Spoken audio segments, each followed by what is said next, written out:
welcome to the At Peace Parents podcast. I'm Casey, and I'm here to empower you in your decision-making as a parent of a demand-avoidant child. My goal is to share insights that will generate aha moments and support your connection with your child. I'm a mom of two amazing little boys, one of whom is PDA, and I've worked with hundreds of parents just like you to teach them how to lead their child out of burnout and find the clarity, peace, and sense of community they need.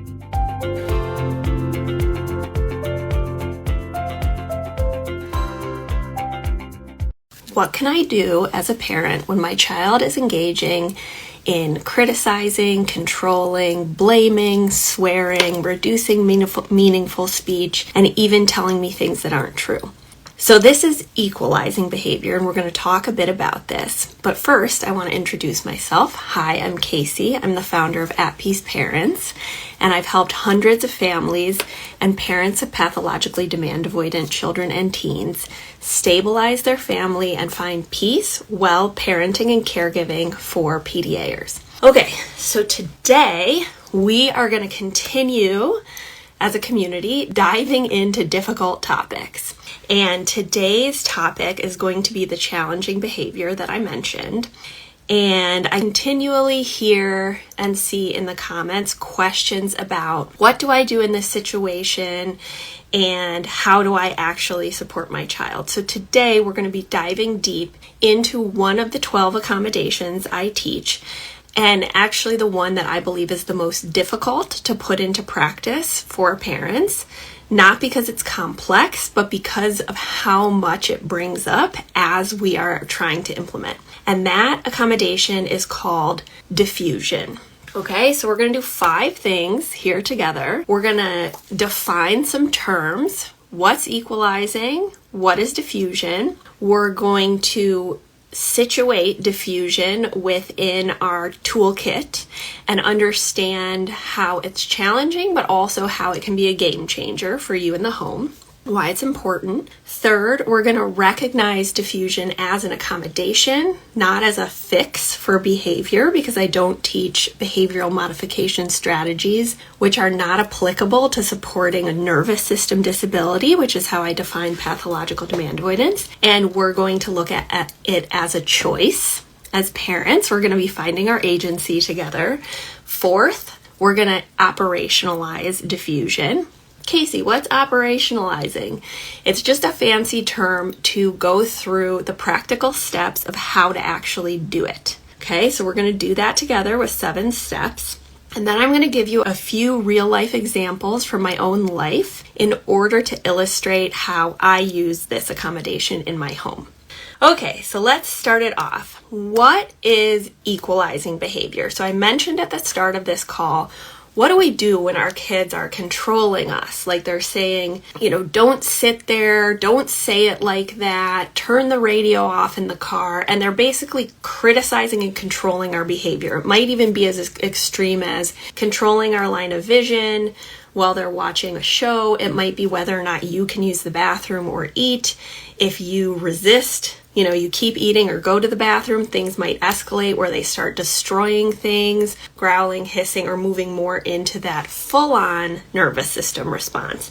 It could be blaming you for things that you didn't do, like they forget something at school that they never told you about, and then they come home and tell you what a bad parent you are and that it's your fault and that they told you even though they didn't. So you have a little lie in there. Reducing meaningful speech is another example of difficult equalizing behavior. Like, for example, if you're trying to bring up a topic that they have perceived is a lack of autonomy and you're introducing the topic as being the authority above them, it's going to set off their threat response, and they'll maybe impulsively change the subject. They might speak over you. They might even make sounds over you. So they're actually reducing the ability to have a conversation. And this is regardless of age, these examples. It could be swearing. It could be coming home from school and being like, F you, I hate you, you're a terrible mom. Or, other types of more physical equalizing, like maybe you set a little boundary around like, put your shoes away. They comply. Then they go over to a sibling and they accidentally knock over what they're working on, or they go to your plant and tear off the leaves. Okay, so what is this? What is this challenging behavior? So this is what I consider to be the behavioral expression of the disability. The disability being that every time the PDA brain perceives losses of autonomy and equality from the survival brain, that red part, they're going to subconsciously perceive that threat. And in order to get back to a place of nervous system safety, they will engage in equalizing behavior, which is putting themselves above you and exerting control, okay? Or above another sibling or a weak party.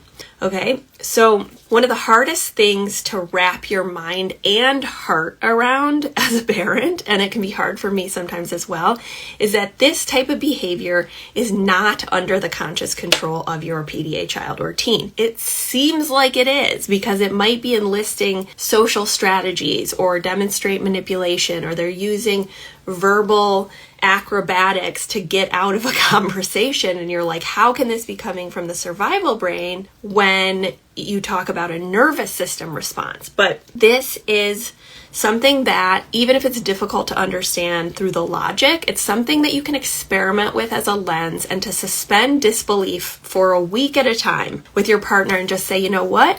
We're going to experiment with viewing this type of behavior as not under their conscious control, and as a result of either cumulative nervous system activation from a day at school and masking, or in the moment when a boundary has been set, or when they perceive that they're below someone else in the vicinity or something else, okay? So it is on that premise of what this behavior is logically that it is not coming from the frontal lobe. It's not coming from the rational part of the brain, and therefore we can't use frontal lobe strategies, which is traditional parenting therapy education, that are based on behavioral modification. So this isn't a normative or value-based statement. It is just what I believe to be logical, right? If they're operating from the nervous system and their brain perceives a threat every time we correct their behavior, then it's just simply not going to work to use traditional paradigms with this behavior, okay? And you're welcome to disagree with me. This is my perspective. So instead of behavioral approaches and strategies, which is not what I teach, we can focus on how to support our children to reduce the amount of moments they have this perception of danger or life threat in their bodies, which is often something they're not aware of, but leads to this behavior through comprehensive accommodations and a paradigm shift. One of these accommodations you can use in the moment of equalizing is what I call diffusion, okay? So diffusion is a skill. It's not a solution to the behavior. It's not stopping the behavior. It's getting them back into their thinking brain and not escalating into these power struggles and escalations that you have experienced. Feel free to, if you're listening to the podcast, reflect on that. If you're here with me live, feel free to drop an emoji if that is resonating for you. Those vicious cycles, power struggles, or escalations where you try and correct the behavior in the moment and it just continually escalates into fight, flight, freeze, shut down. Okay? Very common. Okay, so diffusion is the accommodation or set of behaviors that we can implement in order to support our child who is equalizing out of the survival brain and back into their rational brain so things don't escalate. I want to define the scope of this accommodation as well, because this is not an accommodation that we use when your child is in full-on panic, meltdown, screaming, fighting, hitting, violence, etc. Okay, so those situations where there's a panic response or moving into, there's risk of harm, we're talking about two other accommodations, which I'm not going to teach today for simplicity and clarity's sake. Those are de-escalation and risk mitigation. Today, we're just talking about the controlling, criticizing, reducing meaningful speech, swearing, blaming, sometimes lying, or destroying behavior, which is distressing and frustrating and hard, but it is not putting anyone in physical danger. Okay, so why is diffusion important and why is it something that parents get really stuck on? Diffusion, I believe from my work with now hundreds of families through the Paradigm Shift program and coaching and mentoring the coaches I work with, this is the hardest one to implement because your child is not behaving in a way that makes it so obvious that this is a nervous system response. For many of us, it's easy to make the mindset shift of like, oh, this is not under their conscious control when you can see your child's fear in their face and they're screaming and they're hiding or they're eloping or they're in full-on panic and fear mode and you can see it in their body, face, and tone. For parents, myself included, we can make that mindset shift of like, oh, I need to de-escalate. Like, this is not their fault, right? But when our children are honing in on our insecurities and, our weak spots and using it in their equalizing, it does not seem like it's a nervous system response. And so it's very hard to put in practice this approach. However, I really want to emphasize that even though this is the most challenging, it is also the biggest opportunity to shift the dynamics of your relationship with your PDA child or teen. I'm just going to say, like, when I started my journey with parenting a PDA child before I started my business, I had to leave support groups because so often people were saying, I've tried everything and my child is now institutionalized. I've lowered all demands, but they're still a monster. And it terrified me, right? And I still hear this, like, I've done everything and nothing is changing. And this might feel a little bit triggering, but you can lower all the demands in your household and not change the relationship, okay? If you're still correcting nervous system-based behaviors and getting into these vicious cycles, we're not establishing the felt safety, trust, and connection on which all collaborative work with your child once they're out of burnout will take place. Okay, so there's an opportunity here to truly shift. And this is something I've never taught on Instagram. This is something I only teach and practice in the Paradigm Shift program because it's with parents who are ready to hear it. But I'm sharing this with you because I've had so many requests for this information, and you're smart cookies and you can handle it. So if you continually say nothing is changing, I want you to look closely at this accommodation. All right. Finally, the fourth thing before we get into operationalizing, I want to emphasize that this is not a strategy to fix the behavior. This is an accommodation that is part of a comprehensive approach to lower overall nervous system activation, which is what reduces this behavior over time. Okay, so it's not an in-the-moment strategy to fix it. It's an in-the-moment strategy to support them out of it, but it's not going to make it go away without comprehensive strategies and paradigm shifts, okay? Finally, this is a choice that we make, right? In my life, I have felt that my son was abusive, that I was living in an abusive home. This is very distressing behavior, especially if you have a history of fawning, if you have childhood trauma, if you have relationship trauma. It's going to be triggering all of that, right? And so the work becomes separating your child's nervous system responses from childhood trauma or relationship trauma, which is way outside the scope of today. But awareness is what I want you to have. So I want to emphasize that this is a choice, right? And every time that I interact with my child when he is, with Cooper, my 9-year-old, when he is equalizing, I don't choose every single time to diffuse, right? I'm a human being. And sometimes I revert back to trying to correct his behavior. So we really want to think about this as a choice. It's active and it's moving us back away from feeling like we're helpless and victims of an abusive situation to, I have a child with a nervous system disability and I have agency within constraints and I can choose to use this accommodation.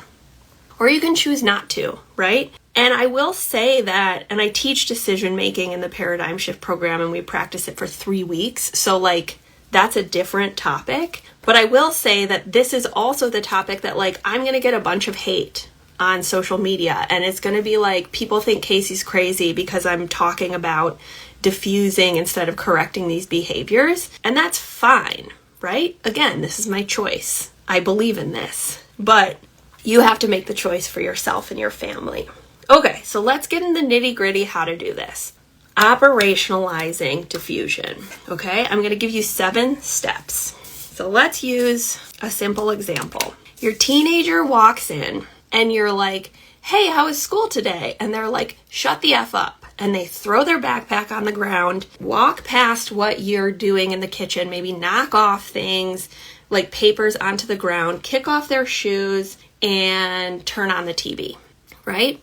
In this situation, what do you want to do? You want to be like, you can't behave like that in my home, right? And that would be a natural response, and that would probably be what I would do if my child was not PDA, okay?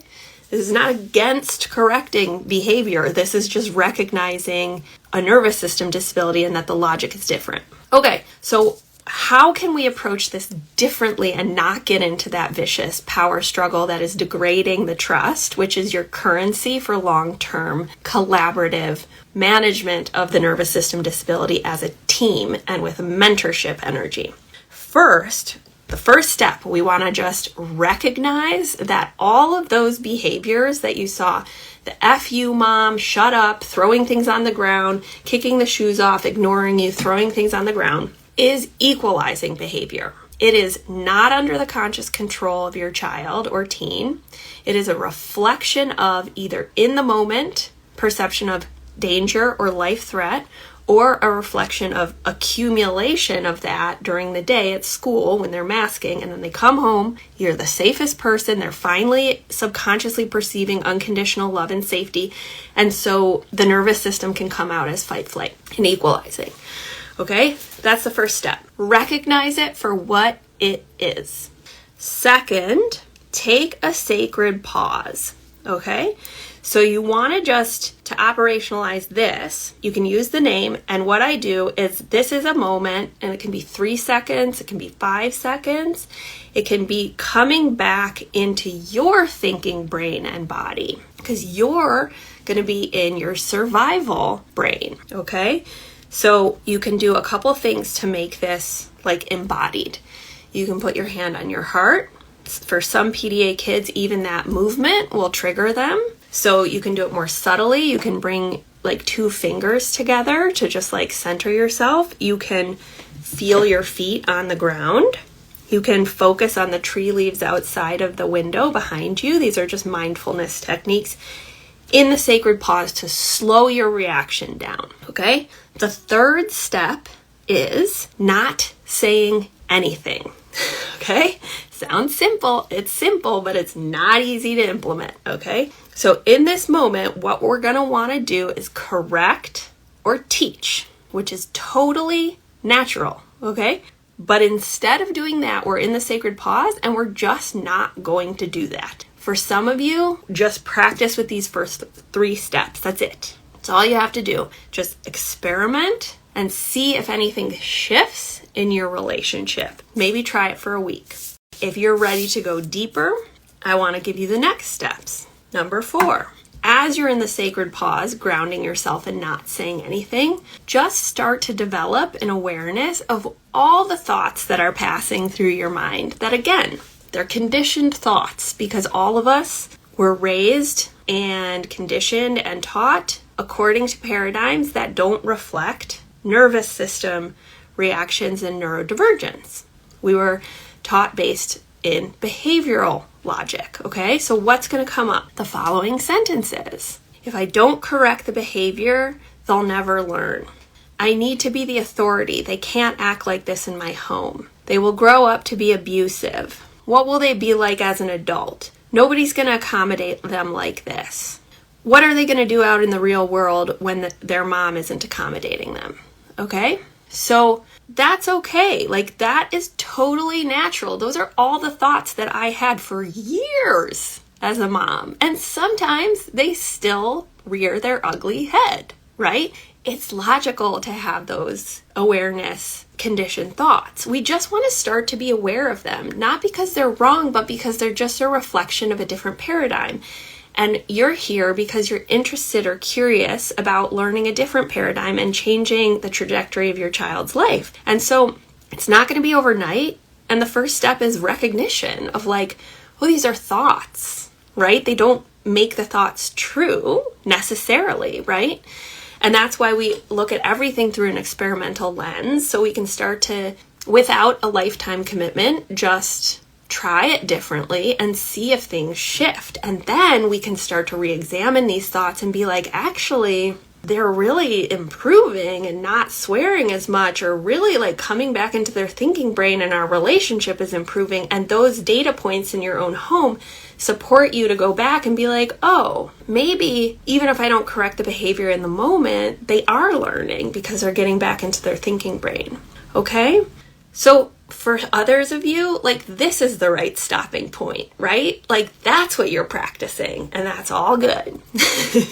But if you want to go deeper, there's a couple other things we can practice. 6, practice using some declarative language that supports the sensation that, like, I hear you, you know? Like, maybe your kid is in the other room and they've just done that sequence of behaviors that is really distressing. And maybe if you're just practicing, like, what you did was like, I just didn't go in and yell at them, and that's awesome. But if you're ready to go deeper, you might experiment with going in and saying, like, I'm here when you need me, or I can grab you a glass of water, or it must be hard to feel what you're feeling, or I hear you, that seems like today was kind of a hard day, right? And so you're really looking at that behavior as data of what's going on underneath your child and not personal, right? And so you're then practicing that connection in the aftermath of the activation. Notice the resistance that you're having as I'm talking, and that's going to indicate to you how deep you want to go with this at this moment, right? If you're like on my page for the first time and you're like, what is this woman talking about? Like, just practice with the first couple steps.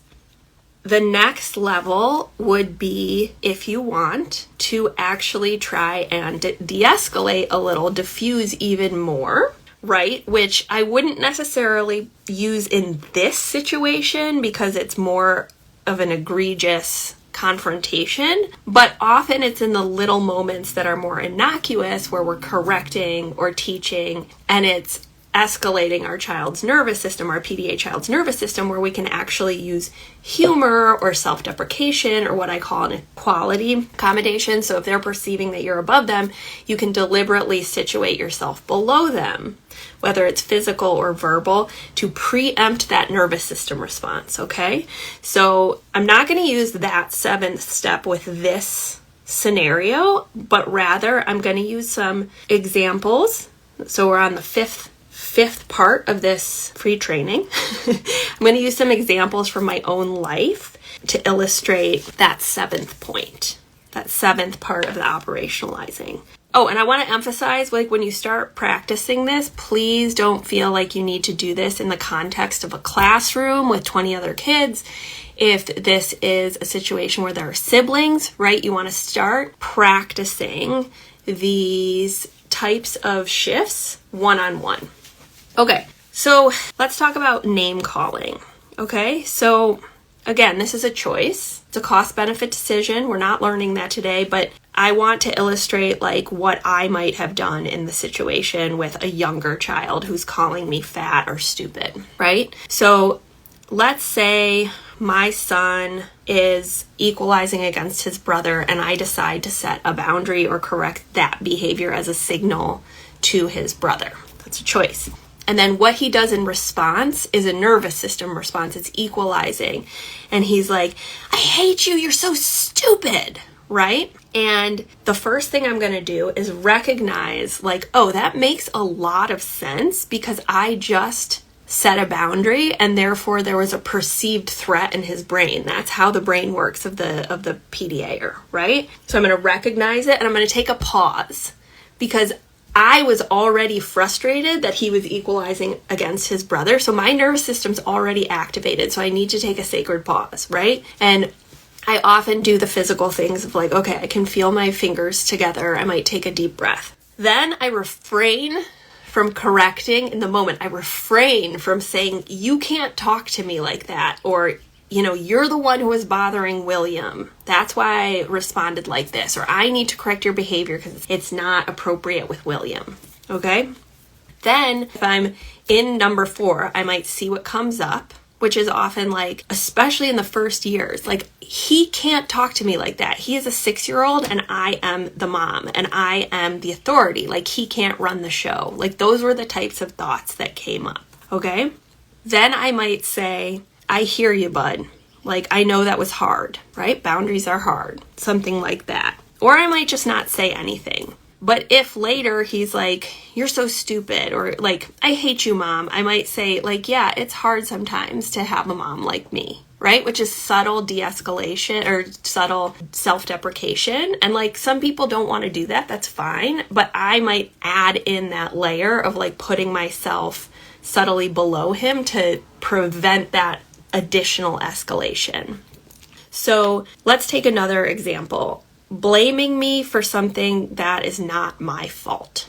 Okay? So, for example, my son often like breaks things, or especially when he was younger, breaks things, or he would spill things and often blame me even though I was in the kitchen. Or like yesterday, he was activated after his last day of school because he was feeling so many emotions about not having his friends every day, right? And so I accidentally stepped on the channel changer on the ground and it paused his show and I didn't even realize. And he just starts being like, Mom, oh, like so upset, right? I actually did do that one, but in the moment I wanted to be like, dude, cut me a break. Like, I'm going to get you Cheetos. Like, don't yell at me, right? But I have to take the sacred pause with recognition that he's near his threshold, right? And I can say, oh my gosh, mommy is so clumsy. Like, I can't believe I stepped on that channel changer. Like, I'm really sorry, bud, right?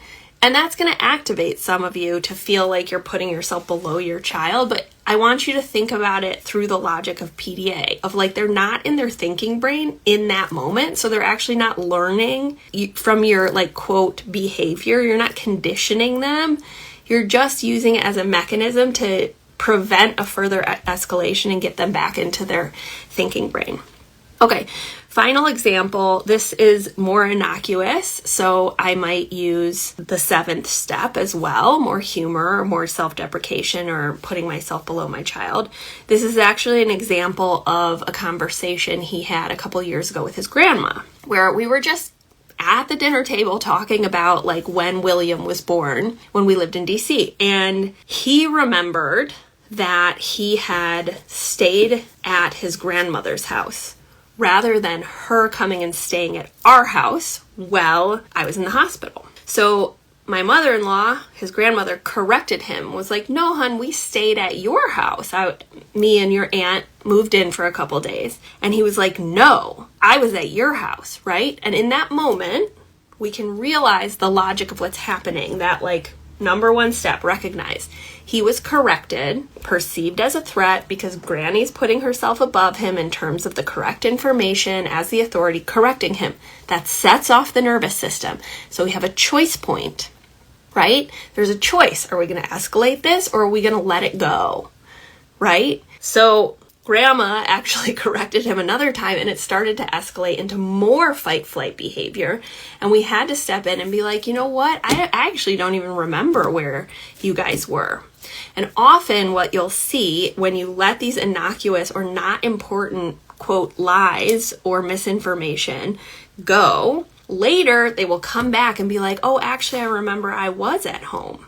But if you double down in the moment, it is going to be survival brain, nervous system activation all the way, and it doesn't matter what the truth is because we're just having a nervous system reaction, right? And so this is a choice. Like, just to be blunt, and maybe it's triggering, but like, this is a choice that we make as parents. We can continue to do things the same way and have constant escalation and power struggles and violence in our homes, or we can start to consider that there's a different way to do things. And it's going to trigger people and people are going to disagree with me. And that's okay because it's just a different logic, right? Finally, what I want to say is I'm happy to provide as much information as possible to you guys for free. But if you want my direct mentorship and live energy and working through this systematically to practice and implement and refine these skills, which are the foundation for changing your behavior and the trajectory of your children's and teens' lives, I want to invite you into our next cohort of the Paradigm Shift program. This is the opportunity to truly change things in an intensive 3-month program. I know some of you are DIYers. You want to do it on your own, that's all good. But changing behavior is not easy. And when I talk about changing behavior, it's not your child's, right? It's ours. That is what is going to shift things dramatically. And the irony and paradox is the more we approach it through the logic of the PDA brain, the more you're going to see these difficult behaviors actually reducing.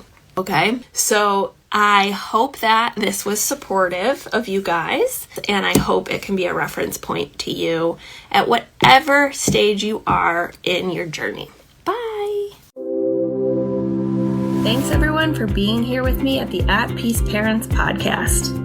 This is your source for all things related to understanding, supporting, accommodating, and advocating for your PDA child. To go deeper on any of these topics, check out my course offerings and masterclasses at the website www.atpeaceparents.com. To completely transform the way you think about and relate to your child and to bring peace and stability to your home, join us for the next cohort of the Paradigm Shift program.